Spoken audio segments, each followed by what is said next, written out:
The great hall of the council was filled with voices. Hundreds of beings from different worlds sat in their shining seats waiting for the discussion to begin. Their robes glimmered with strange colors, their bodies shaped in ways that would seem unreal to human eyes, some with shimmering scales, some with glowing eyes, some tall as towers, some small as children. It was supposed to be the most serious gathering of the age, but when the subject of humans appeared on the agenda, the mood of the chamber shifted. Whispers turned into chuckles, chuckles into outright laughter. Several delegates leaned back in their seats with mocking smiles. One delegate with silver feathers spread his wings wide and scoffed loudly. Humans? You mean the Deathworlders?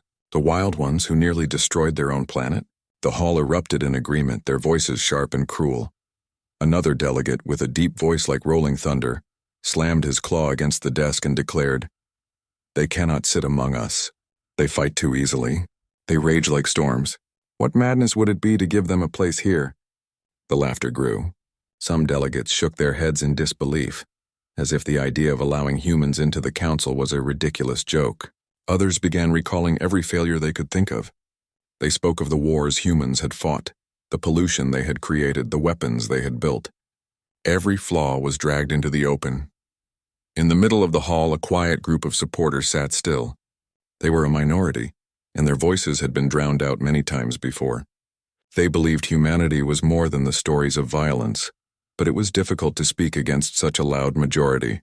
One of them, a short and calm figure with pale skin that shimmered like glass, tried to raise his voice. "You speak only of their mistakes. Yet what of their resilience, their ability to care for others, their courage when everything seems lost?" But his words were quickly buried under more jeers. "Resilience, courage? You mean recklessness," shouted another delegate. "They throw themselves into danger because they are too foolish to know better." More laughter followed. The chamber echoed with it, bouncing off the high crystal walls. It was supposed to be a formal debate, but it had turned into a spectacle of mockery. Humanity's name was tossed around like a dirty joke. Delegates leaned toward one another, whispering tales of human failure as if they were trading amusing stories at a feast. Yet even in the mockery, there was fear. Many remembered humanity's strength, their stubbornness, their refusal to surrender in the face of hardship. Some whispered that such traits could not be trusted in a council meant for peace. To them, humans were wild predators who had somehow learned to use tools and machines. They believed giving humans power in the council would be like inviting fire into a library. The discussion dragged on. Hours passed, but the decision seemed clear. Most were ready to cast their vote to ban humanity entirely. They wanted the humans locked out of the council, treated as outsiders forever. Still, there was one figure who refused to let the moment end with mockery. Rising from his seat, he called for silence. His voice was not the loudest in the chamber, but it carried weight. The laughter slowly died down. Delegates shifted, turning their attention to him.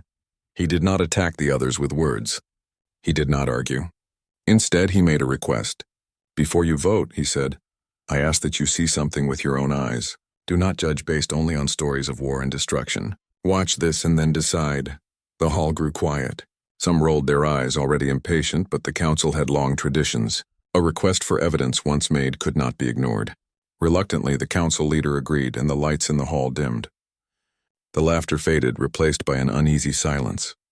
All eyes turned toward the great display at the center of the chamber. A projection flickered to life, filling the air with color and sound. At first, the delegates looked bored, as if they were expecting another speech dressed up as a recording. But then the first scene appeared. It was not a battle nor a war. It was not humans fighting, shouting, or destroying. It was something else entirely. The chamber, which had moments ago been filled with noise and mockery, grew still. The delegates leaned forward, eyes narrowing, voices caught in their throats. For the first time in the debate, they were silent, not because of rules, but because something unexpected had begun to unfold before them. The video did not start with explosions or dramatic music. It began with silence and then the soft sound of rushing wind. The screen showed a small settlement on the edge of a desert. The sun was burning hot and the air shimmered. The people in the video were human, dressed simply, moving slowly under the weight of the heat. They were not fighting. They were building. They carried stones, stacked bricks, shared water. Their faces were tired, Yet every single one of them kept working together. Some aliens in the chamber frowned. They had expected violence, chaos, maybe proof of the danger they kept warning about. But instead, they saw hands helping each other. A woman lifted a heavy bucket, her knees shaking, and before she could stumble, another rushed forward to support her. No words were exchanged, just a nod, and they carried on. The video shifted. Now the scene was an ocean, waves crashing against a broken ship. Flames rose into the sky and panicked voices could be heard. Alien shapes appeared, survivors from another world struggling in the water. Then came humans, diving from helicopters and small boats, ropes tied around their waists. They jumped into the storm without hesitation, fighting the waves to reach strangers who didn't even look like them. One man grabbed a 3-armed alien child and pushed her toward safety, nearly drowning himself in the process. Gasps filled the chamber. The delegates leaned closer. The humans weren't running from danger. They were running toward it, choosing to risk their lives for beings they had never met before.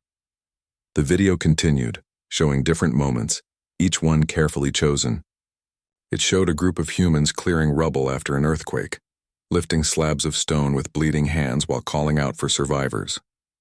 It showed doctors in white coats working in small tents after a plague outbreak, tending not only to human patients, but to alien travelers caught in the disaster.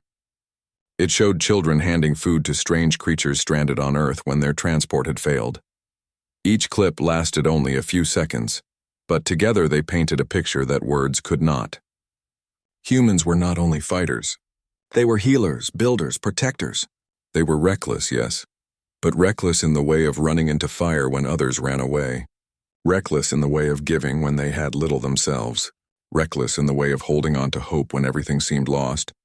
At first, many delegates had tried to dismiss it. They whispered to one another, saying, "It is just a performance. They do this to look good." But as the scenes went on, their whispers died. They saw fear in the humans' eyes as they charged into burning buildings. They saw exhaustion in their bodies as they worked day and night for strangers. These were not rehearsed acts. This was survival mixed with compassion. The camera focused on a moment in space. A small human shuttle was shown drifting near an asteroid belt. Nearby, a larger alien ship had broken down, its power failing, its oxygen running low. The humans could have left. They could have saved themselves. Instead, the shuttle docked, and humans in bulky suits climbed across the void with nothing but cables to hold them. They carried supplies, connected wires, shared their oxygen tanks until the alien crew was safe. One of the rescuers collapsed when he returned, his tank nearly empty. He had given almost everything to keep someone else alive. Silence filled the council hall. Those who had laughed the loudest now stared at the screen without speaking. The video shifted again. Now it showed no disasters, no crises. It showed something softer. Humans sitting with alien refugees on Earth, teaching them their language, sharing meals, children laughing together despite not even speaking the same words. It showed music, humans playing instruments while others listened, some aliens swaying to the strange rhythm. It showed art, paintings of stars and galaxies, made by human hands that longed to belong to something greater. One council elder, who had been shaking his head in disapproval since the beginning of the debate, suddenly leaned forward. His voice was almost a whisper. They do not only destroy," the hall was still. No one laughed anymore. The mocking smiles had faded. The images kept rolling, showing both the hardship and the heart of humanity. A flood, a fire, a famine, each time humans were there. Sometimes they failed, sometimes they fell, but they never stopped trying. That was what struck the council most. They never stopped. The projection finally went dark.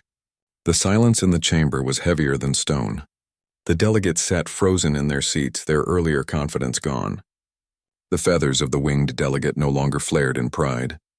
The one with the thunder voice kept his claws folded, staring at the empty screen. For a long moment, no one spoke. The hall that had once been filled with jeers now held only the sound of quiet breathing. The weight of the images lingered in every mind, impossible to shake away.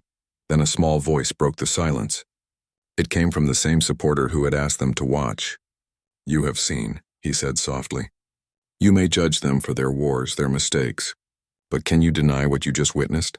Can you deny that when others turn away, the humans step forward? Can you deny their courage even when it looks like madness?" The delegates shifted uneasily. Some avoided each other's eyes. Some looked down at their hands. The certainty they once had was gone. The decision that had seemed so simple a few hours ago was now clouded with doubt. One of the older delegates finally spoke. His voice was rough, carrying years of authority. We mocked them. We called them reckless. But perhaps that recklessness is what makes them dangerous to fear, yet priceless to have as allies. The words sank deep into the chamber. They did not erase the doubts, but they opened a door. Humanity was no longer just a joke, no longer just a danger. They were a question, a challenge, something the galaxy could not easily turn away from. The council leader finally rose, his expression unreadable. He looked around the room at every delegate, his eyes sharp as if he could see their thoughts. The vote will come, he said slowly, but let no one say we decided without seeing the truth. The lights returned, flooding the hall once more. But the room did not feel the same. The laughter was gone. In its place was silence, heavy and uncertain. Humanity's fate hung in the balance, but for the first time there was no mockery, only quiet respect, mixed with fear and something close to awe. The great hall remained dark even after the screen went blank. For a long while no one moved. The air was heavy, like the weight of an unseen hand pressing down on every shoulder. The laughter that had once echoed through the chamber seemed like a distant memory now, something almost shameful to recall. The delegates sat still, eyes lowered, some shifting uncomfortably in their seats. They had come into this debate certain of themselves. They had believed it would be easy to cast a vote, easy to agree that humans were too reckless, too unstable, too dangerous to be allowed among them. Yet now, after the images they had just seen, nothing felt simple. One of the youngest delegates, a small figure with glowing eyes that flickered like fireflies, finally spoke up. Her voice trembled slightly. "All my life I heard stories of humans as destroyers," she said. "But what I saw was not destruction. It was sacrifice. It was care." Her words trailed off and she looked around nervously, unsure if she would be mocked for speaking. But no one laughed. Not this time. Another delegate cleared his throat. He had been one of the loudest voices earlier, mocking humans with sharp words. Now his voice was quieter, almost thoughtful. "Perhaps the danger of humans is not only in their violence," he said slowly. "Perhaps it is also in their ability to make us see ourselves, to remind us of what we should be but often fail to be." The chamber grew restless again, not with laughter but with unease. Old prejudices battled with new thoughts. Some delegates still shook their heads, refusing to accept the images. "It is only a recording," one of them muttered. "Anyone can choose what to show. It does not erase their history." But even as he spoke, he knew his words sounded weak. The others had seen the fear in human eyes as they dove into fires and storms. They had seen exhaustion on human faces as they carried burdens for strangers. No editing could fake the trembling hands of someone pulling another from death's grip. The silence stretched. Then, almost unexpectedly, the council leader raised a hand. His robe shimmered under the lights as he stood tall, his presence commanding attention without effort. "We have mocked enough," he said. "We have judged them from afar, using old tales and second-hand fears. But now you have seen something real. And I ask you, what truth do you carry in your heart now?" The question hung in the air. No one answered right away. The chamber, which was once noisy with insults and laughter, was now filled with whispers of conscience. Delegates turned to each other, searching for words, but often finding none. Then the video began again, not because anyone had called for it, but because it had more to show. The council leader allowed it, and once again the chamber dimmed. The delegates braced themselves, unsure what would come next. This time the images were different. They were not of disasters or rescues. They were of ordinary days. Humans were shown walking through crowded streets, buying food, sharing meals. A group of children were shown playing in a park, chasing one another with laughter that rang bright and free. A family was shown planting a tree in their backyard, their hands covered in soil, their faces lit with small smiles. It was simple, almost too simple, yet there was a quiet power in it. The council saw that humans were not always in chaos. They could live, love, build, and dream. They were fragile and imperfect. But in those imperfections there was something honest. The video moved to another scene. Humans looking up at the night sky, pointing at stars with wonder in their eyes. Some sat with sketchbooks trying to capture what they saw. Others built telescopes, searching deeper into the universe. The image froze on a single face, an old man, his eyes wrinkled with age but still shining with awe as he gazed upward. The projection cut off. Once more silence filled the hall.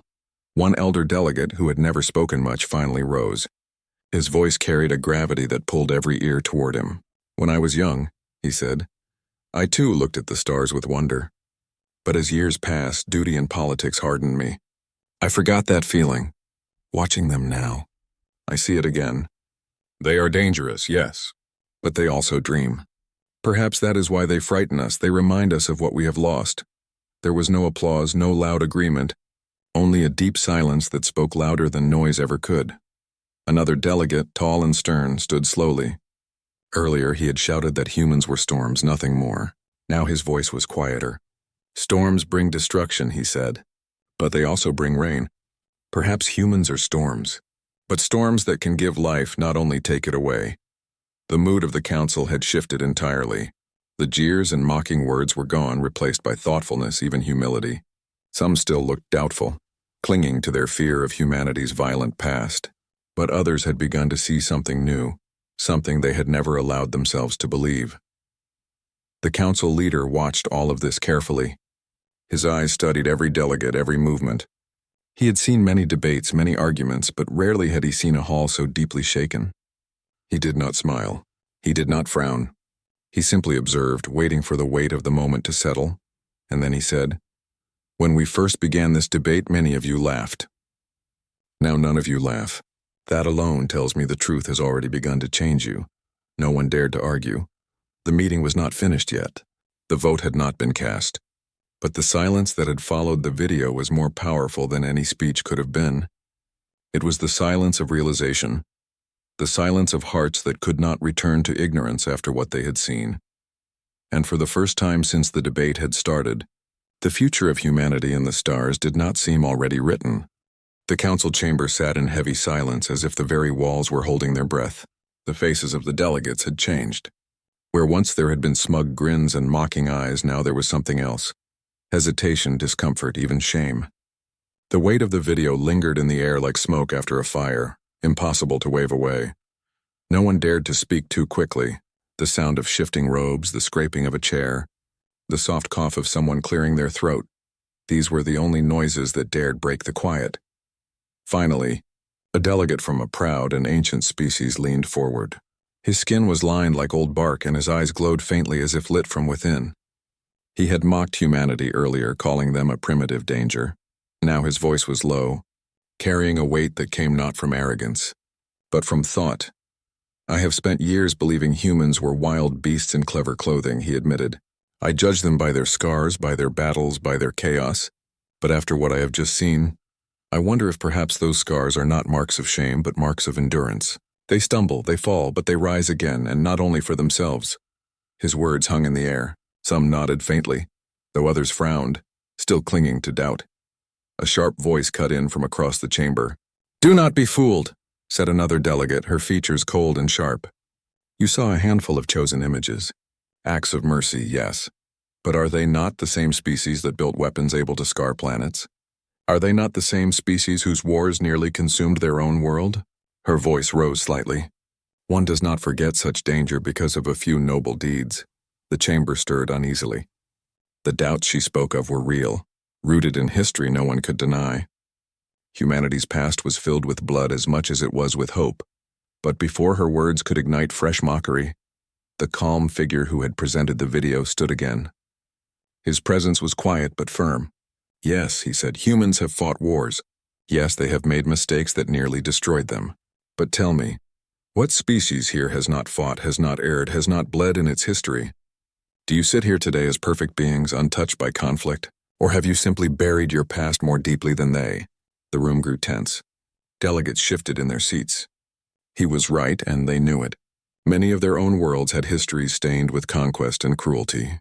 They had chosen to forget, to polish their image for the council chamber, but the truth still lingered in their bloodlines. The feathered delegate, who had laughed the loudest earlier, lowered his wings slowly. His eyes darted around the chamber, and for once he did not speak. He had no clever retort. The calm figure continued. "Humans are not flawless, but they do something that few others dare. They face their own flaws and still keep walking forward. They fight, yes, but they fight not only for themselves. You saw it with your own eyes. They fight for strangers, for allies, even for those who once feared them. The chamber was still again. The words pressed on the delegates like invisible hands, urging them to think not of what was comfortable, but of what was true. An elder at the far end finally broke the silence. His voice was soft, almost weary. When the laughter began, I joined in, he confessed. I did not see them as equals. But when the video played, and I saw a human give his last breath to save another, I felt something I have not felt in years. I felt shame for my laughter. The words hit harder than any argument. For a moment, the entire hall seemed to bow under their weight. The council leader, who had remained watchful through it all, now leaned forward. His gaze swept across the chamber. You see now why this debate is not as simple as it first seemed, he said. You mocked, you dismissed, and yet your hearts are unsettled. That is because truth has touched you. Truth does not flatter, it unsettles. The lights in the chamber glowed brighter, illuminating every delegate's face. No one could hide in shadow now. The leader continued, the question before us is not whether humans have erred. They have. The question is whether those errors define them forever, or whether they have shown a capacity to rise beyond them. And if they have, are we wise to close the door to them, or are we blinded by our own pride? The words fell like stones into deep water, sending ripples through every mind. For the first time since the debate began, some delegates began to whisper, not with scorn, but with consideration. A group who had once called humans reckless death-worlders now murmured about their courage. Others who had sneered at their chaos now wondered aloud if perhaps that chaos was the price of their passion for life. One delegate finally spoke words that had been sitting unsaid in many hearts. They are dangerous, he said softly, but not because of their weapons. They are dangerous because they refuse to give up, no matter the cost, and perhaps that is the kind of danger this council needs. Murmurs rose again, not of laughter but of deep thought. The hall felt changed, as if a storm had passed and left behind a strange, expectant calm. The feathered delegate finally stood. His voice, once sharp with mockery, was quieter now. Perhaps we judged too quickly, he admitted.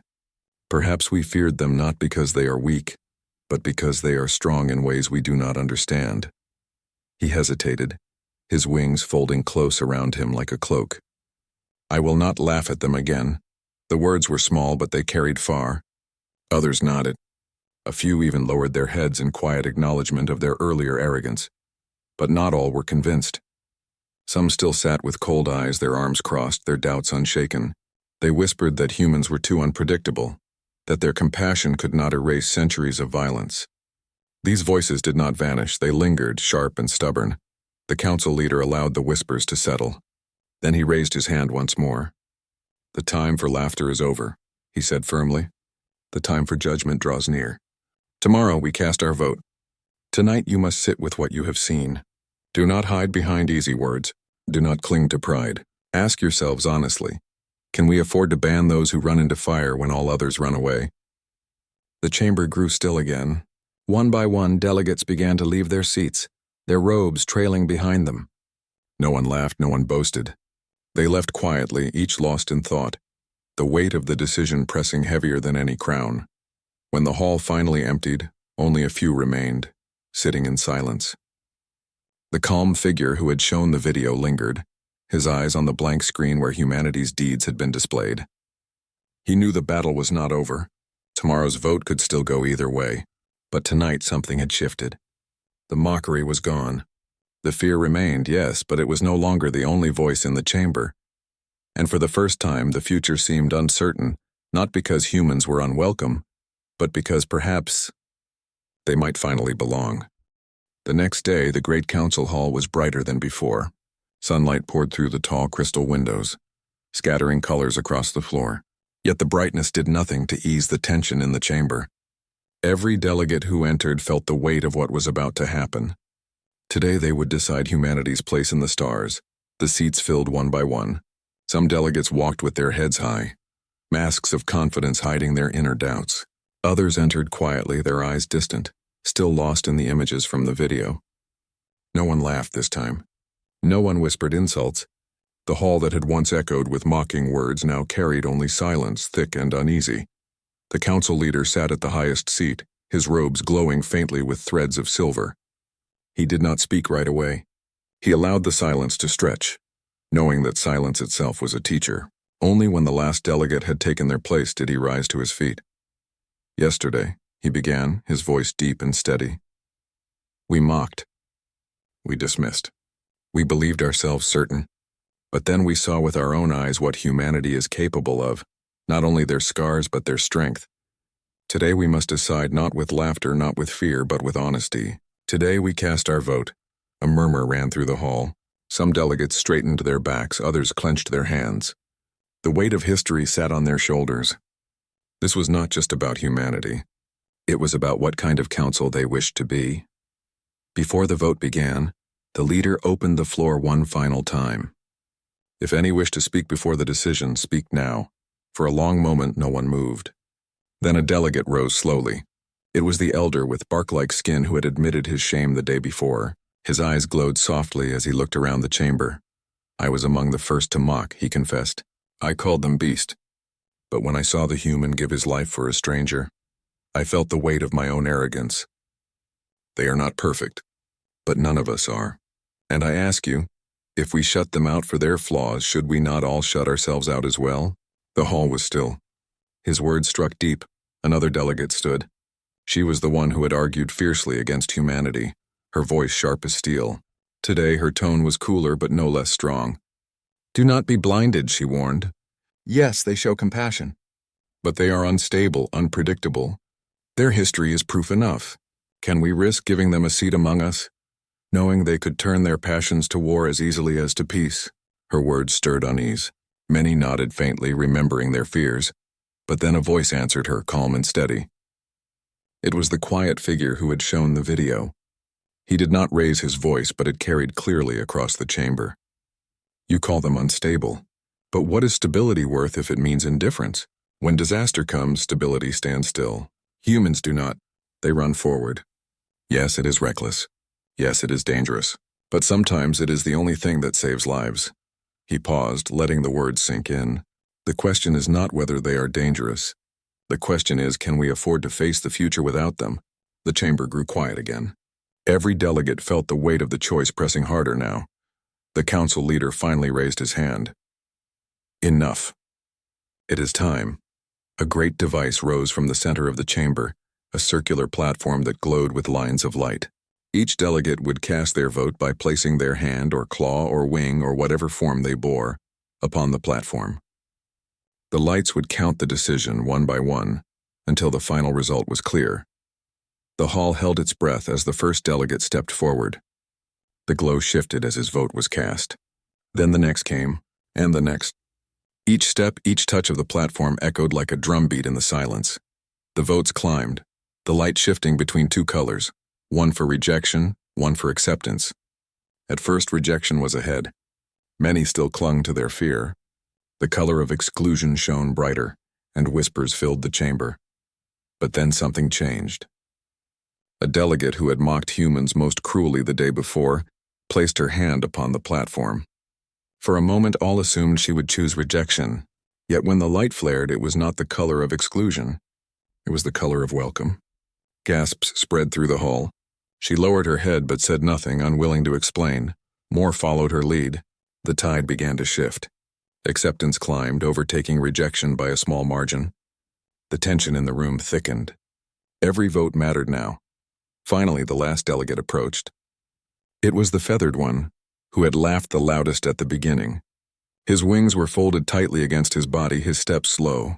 All eyes followed him. He had mocked humans as reckless predators unworthy of trust. Everyone expected him to deliver the final blow against them. He paused at the platform. His hand hovered, trembling slightly. The chamber was so quiet that every breath could be heard. He closed his eyes, remembering the images from the video, the human who gave his last breath to save another, the children sharing food with alien refugees, the faces turned upward in wonder at the stars. When he placed his hand down, the platform glowed bright with the color of acceptance. The chamber erupted, not in laughter, not in mockery, but in astonished silence. The final count was clear. By a narrow but undeniable margin, humanity had been accepted. The council leader rose to his feet, his expression unreadable. He looked around the chamber, his gaze sharp as a blade. "The decision is made," he declared. "Humanity will not be banned. They will be welcomed into this council." The words echoed across the hall. Some delegates lowered their heads in respect. Others sighed with relief. A few sat stiffly, their faces hard with disapproval. But none could change what had been decided. For the first time, humanity had a place among the stars. The calm figure who had fought for them closed his eyes briefly, a quiet smile flickering across his face. He knew the journey ahead would not be easy. Humans would still have to prove themselves again and again. Mistakes would still be made. Doubts would linger. But this was the beginning. As the delegates filed out of the hall, the chamber no longer felt heavy with mockery. It felt alive with something new, possibility. Outside, beyond the council hall, the stars burned bright as always. But for the first time, they seemed closer. Humanity's path was no longer barred. The galaxy, once full of locked doors, had opened one of its greatest gates. And though the future was uncertain, one truth had been made clear to every being who had watched that video, who had sat in that chamber, who had cast their vote. The humans were not monsters. They were protectors. They were dreamers. They were survivors. And now they were no longer alone.